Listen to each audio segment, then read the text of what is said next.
देखें कुछ भी कोई भी आप जब कोई चीज़ आप हारते हैं, क्लोज जाके हारते हैं, तो थोड़ी बहुत जो है वो मीटिंग में वो चीज़ें चलती हैं, लेकिन वो उसको पहलू कुछ और बना दिया कि लड़ाई हो गई है, ये हो गया। ऐसा कुछ भी नहीं है। रिस्पेक्ट हर एक की वैसी है और वैसे ही रहेगी, और एक दूसरे को हम उतना ही प्यार करते हैं जितना फैमिली के साथ करते हैं। ये दिन आ गए, number 1 bowling, number 1 batting, number 1 team, और काम नहीं हो पा रहा हमसे। मामला क्या है? वेस्ट इंडीज से जलील होने के बाद, सीरीज हारने के बाद, 92 रन पे ऑल आउट होने के बाद पाकिस्तान के ड्रेसिंग रूम से लड़ाई की खबरें आ रही हैं। नाक मुक्का चला है ड्रेसिंग रूम में। बाबर आजम की शाहिनशाह अफरीदी से पाकिस्तान के प्लेयरों से लड़ाई, बड़ी खबर, और वो लड़ाई भी ऐसी, और शाहिनशाह अफरीदी के साथ, और शाहिनशाह अफरीदी ग्रिप हो रहा था। ये भी खौफ होता है बाबर आजम को शायद कि अगर वो जल्दी आउट हो गए तो बहुत प्रेशर पड़ जाएगा इस टीम पे, मगर इस तरह की इंटेंट से जो है ना फिर आप 320 रन नहीं कर सकते हैं। और पिछले 7-8 साल से कहते हुए आ रहे हैं, कोई चीजें नजर आ रही हैं लेकिन कोई काम नहीं हो रहा। और जो 14 अगस्त पे जो खुशी दिखाई है वो 92 की मेरे ख्याल से मेमोरीज याद करवाई है कि 92 का वर्ल्ड कप ना भूल जाए, जैसे 92 पे टीम आउट हुई है। तो बुरी क्रिकेट खेली है, और मुझे हैरानगी ये है कि 34 साल के बाद वेस्ट इंडीज की टीम वो जीती है जो मैं समझता हूँ कि करता है भाई बड़ा प्लेयर। मतलब आप लोग वेस्ट इंडीज से हारे और सीरीज भी आप वेस्ट इंडीज से 92 रन पे, 92 रन पे आप लोग ऑल आउट होते हो। आप लोग जो 202 रन से हारते हो। ऑब्वियसली बात है, फिर बैजन वही होना था जो हर बार होता है। हम एशिया कप हारे, ड्रेसिंग रूम में लड़ाई हुई। हम वर्ल्ड कप हारे, ड्रेसिंग रूम में लड़ाई हुई। हम क्या वो बायलैटरल सीरीज हारते हैं, ड्रेसिंग रूम में लड़ाई हो जाती है। तुम्हारे हीरोज ही तुमने गलत चुने हुए हैं, तुम्हारा थॉट प्रोसेस ही गलत है। तुम शुरू से फ्रॉड हो, शुरू से पकड़े गए हो। तुमने आईसीसी चैंपियंस ट्रॉफी में ही बता दिया कि जो हम नंबर 1 आगे 1.5 दिन के लिए। रोया कौन है रात को? देखिए जी, ये प्लेयर्स बहुत लड़ाई भी हुई है, और आपने जो प्रेस कॉन्फ्रेंस देखी है, सिर्फ बाबर रोया नहीं, उसके आंसू नहीं गिरे, और उसके होंठ जिस तरह कप कपा रहे थे, वो रोने वाला आपने कभी बच्चों को या किसी को मुश्किल में देखा तो रोते भी देखा है, मगर मैं कहता हूँ उसकी हिम्मत है। तीसरी सबसे बड़ी डिफीट है ओडीआईज में, और वेस्ट इंडीज ने 34 साल बाद 1991 के बाद इस टीम में जितने लड़के हैं, ये लड़का जब पैदा भी नहीं हुए तो उससे पहले वेस्ट इंडीज ने पाकिस्तान को सीरीज हराई थी। इस टीम में कोई 34 साल का नहीं है। इसीलिए ये बंदा पाकिस्तान टीम में, और इसका कोई काम नहीं है, ना ही इसको कप्तानी का पता है, ना ही इसको बैटिंग का पता है, ना इसको किसी फील्ड में खड़े होने का पता है। ये बंदा ना इंग्लिश बोलना जानता है, कुछ भी नहीं आता इसको भाई। अगर तुम बाकी के बारे में बात करोगे तो भाई वो शान मसूद वगैरह अंग्रेजी तो बोल लेते हैं, इसका कख नहीं है इसके पास। और ये बंदा वेस्ट इंडीज से हारने के बाद इस तरह की इंग्लिश बोल रहा है कि इसको खुद समझ में आ रही हो तो आ रही हो, किसी और को तो कम से कम समझ में नहीं आ रही है। ये इतना घटिया और पैथेटिक इंसान, ये पाकिस्तान के जो प्लेयर्स हैं उनके ऊपर बरस रहा है। हालांकि कसूर सबका है, मैं भी मानता हूं, लेकिन ये बंदा कह रहा है देखिए जी इस तरह होता है कि आपको एग्रेसिव होकर खेलना पड़ता है, आपने तो बिल्कुल ही छोड़ दिया, आपको इस तरह नहीं खेलना चाहिए। बड़ी इज्जत के साथ पेश आ रहा है क्योंकि इसको पता है कि भैंस के टक्कर तो खुद जीरो। आजम के नेपाल आजम ही बने रहोगे। बाबर भाई टाटा बाय बाय, खत्म।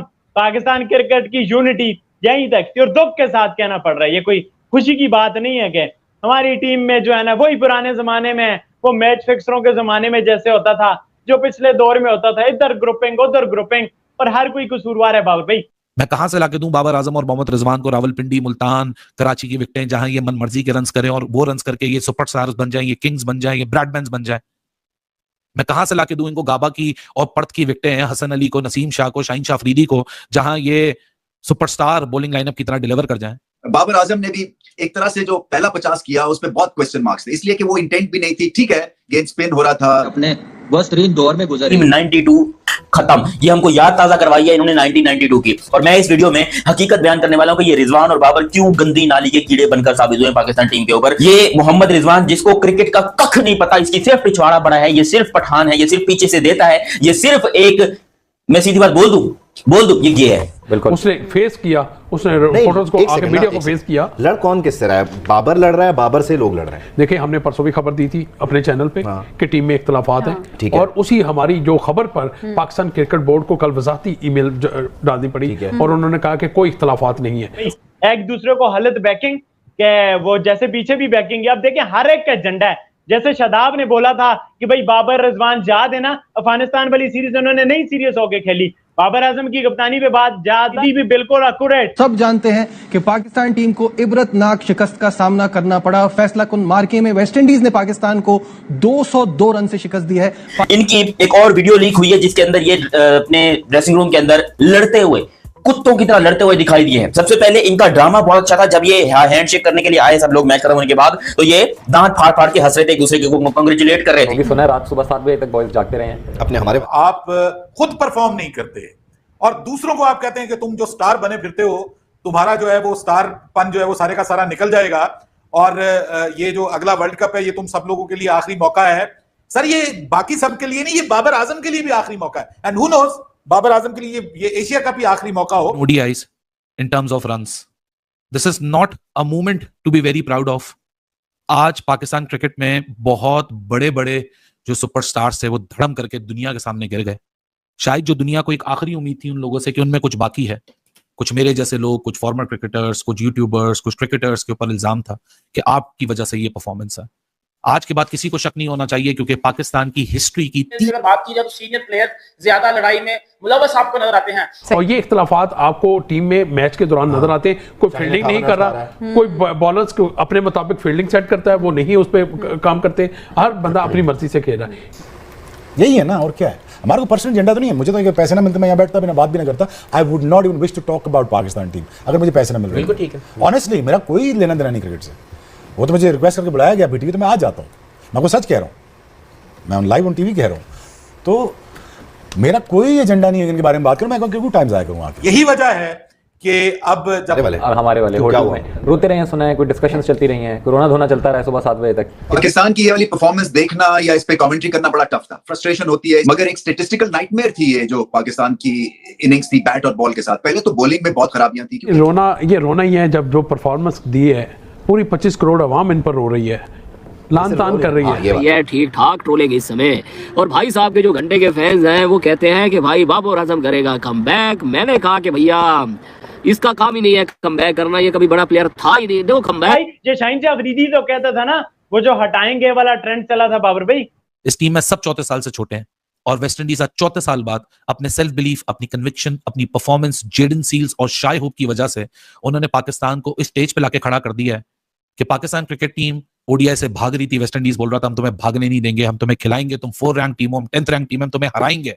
हाँ, शाहीन शाह अफरीदी को आपको पता है कि तीसरे वनडे मैच में रेस्ट दिया गया था। शाहीन अफरीदी, बाबर आजम, मोहम्मद रिजवान और माइक हसन, इन सब की लड़ाइयां हुई हैं। इसमें आपको सलमान अली आगा भी आते हैं। और अगर बात की जाए सीनियर प्लेयर्स की तो सीनियर प्लेयर्स जिस तरह से भाई वेस्ट इंडीज़ ने भाई पाकिस्तान को पेल दिया भाई।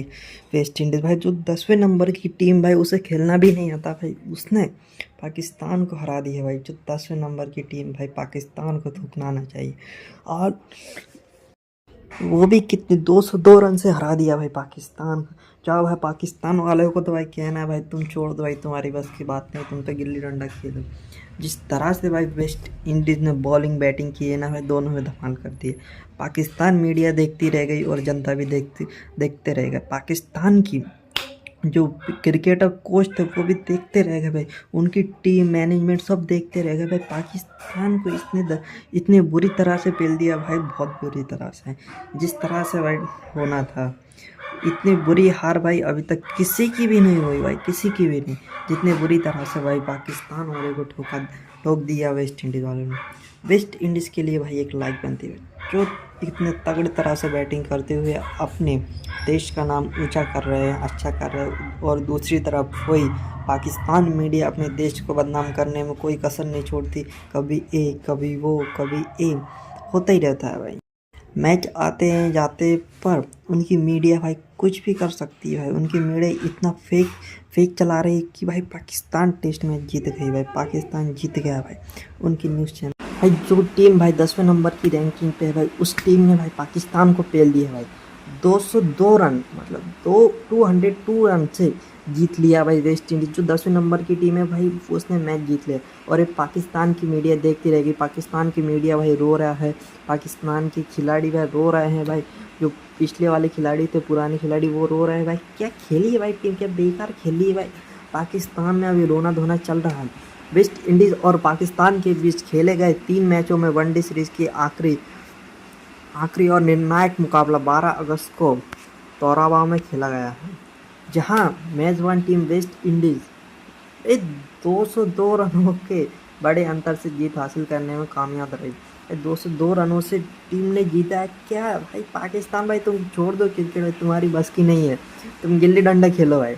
आखिरी मुकाबले में मिली धमाकेदार जीत के साथ वो प्रतिष्ठित सीरीज़ को 2-1 से अपने नाम करने में सफल रही। जो वेस्ट इंडीज़ है भाई 2-1 से आगे चल रही है। इस तरह से जो खेला है ना भाई वेस्ट इंडीज़ ने भाई, और ये मैच अपर तरुवा में टॉस हारकर पहले बल्लेबाजी करते हुए वेस्ट इंडीज़ की टीम 50 ओवर में 6 विकेट के नुकसान पर 294 रन बनाने में कामयाब हुई और चौथे क्रम में बल्लेबाजी करते हुए कप्तान शोएब सर्वोच्च स्कोर, जिन्होंने 94 गेंदों में 127 के स्ट्राइक रेट पर 120 रनों की नाबाद शतकीय पारी खेली। इस दौरान उन्होंने बल्ले से क्रिकेट में 10 चौके 5 खूबसूरत छक्के देखने को मिले, जो पाकिस्तान की टीम में कोई भी कर नहीं सका। होप के अलावा वेस्ट इंडीज़ की तरफ से आखिरी मुकाबले में जस्ट ग्रीव्स का बल्ला भी खूब चला। 31 भारतीय खिलाड़ी 8वें क्रम पर बल्लेबाजी करते हुए महज 24 गेंदों में 43 रन की नाबाद तेज तरार पारी खेले, जिसको पाकिस्तान देखते रह गया और उसकी बदौलत 294 रन का टारगेट पाकिस्तान को देने में सफल रहा। नसीम शाह और अबार अहमद को मिली 2-2 सफलता। 92 रन पर ढेर